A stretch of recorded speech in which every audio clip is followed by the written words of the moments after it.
Hello সবাইকে, নতুন একটা ভিডিওতে ওয়েলকাম। আশা করি সবাই খুব ভালো আছো।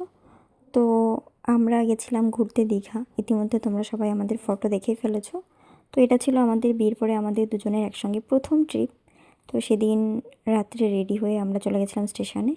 স্টেশন থেকে ট্রেন ধরে আমরা এখন যাব শিয়ালদা। তো আমাদের মৌরাট থেকে শিয়ালদা পৌঁছাতে মোটামুটি 2.5-3 ঘন্টা সময় লাগে।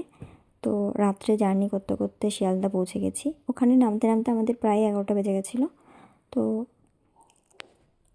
শিয়ালদা থেকে স্টেশন থেকে বেরিয়ে এখন আমরা যাব ধর্মতলা। ওখান থেকে আমরা বাস ধরবো।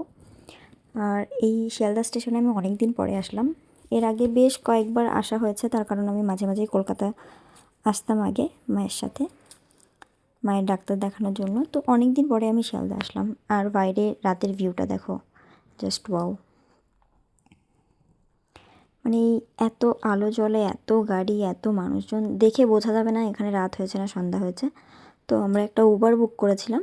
তো সেই উবারে করে আমরা এখন এখান থেকে ধর্মতলা যাব। তো রাতে কলকাতার ভিউগুলো দেখো। আমি এর আগে যতবারই আসি কলকাতার ভিউটা আমার ভালো লাগে, থাকার জন্য নয়, যখন মাঝে মাঝে যাই ঘোরার জন্য সেটা দেখতে খুব ভালো লাগে। তো যেই রাস্তা দিয়ে শর্টকাট হয়, কিন্তু সেই রাস্তাটা বন্ধ ছিল, ওর জন্য আমাদের অনেকটা ঘুরে ঘুরে যেতে হয়েছে। ঘুরে ঘুরে গিয়েও আমরা পুরোটা বোঝাতে পারিনি। সেখান থেকে নেমে আমাদের কিছুটা হেঁটেও যেতে হয়েছিল। ওখানে কোনো পার্টি কোনো কিছুর জন্য রাস্তা বন্ধ ছিল।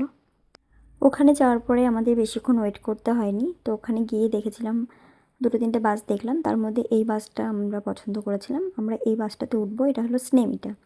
আমরা স্লিপার সিট নিয়েছিলাম, যেহেতু আমরা সারা রাত যাবো জার্নি করে, ওর জন্য। তো ওখান থেকে বাইরের ভিউটা আমরা দেখছিলাম, দেখতে খুব সুন্দর লাগছিল, রাতের কলকাতা বলে কথা। তো যাই হোক, আমরা উপরে উঠে শুয়ে পড়েছিলাম, যেহেতু সারা রাত জার্নি করবো, বসে বসে যেতে পারবো না।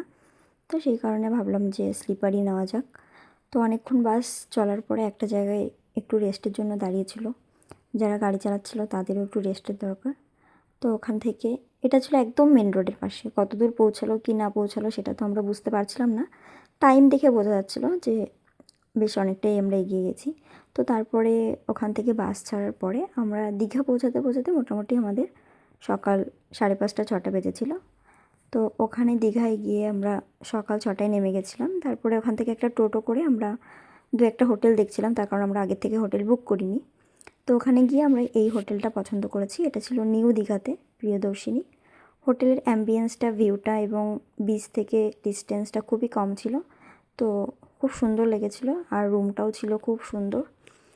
যেহেতু এখান থেকে বিচটা কাছে আছে, যাতায়াতের সুবিধা হবে, এবং এদিক ওদিক ঘুরতে গেলেও মানে রুমটা একটু কাছে হলে স্নান করে আসতে বিশেষ করে সুবিধা হয়। তো এটা ছিল রুমের ভিউ। রুমটা আমার খুব ভালো লেগেছিলো, সিম্পলের মধ্যে সুন্দর। ভিডিওটা কেমন লাগলো জানিও। বাকি ভিডিও আসছে নেক্সট পার্টে। বাই।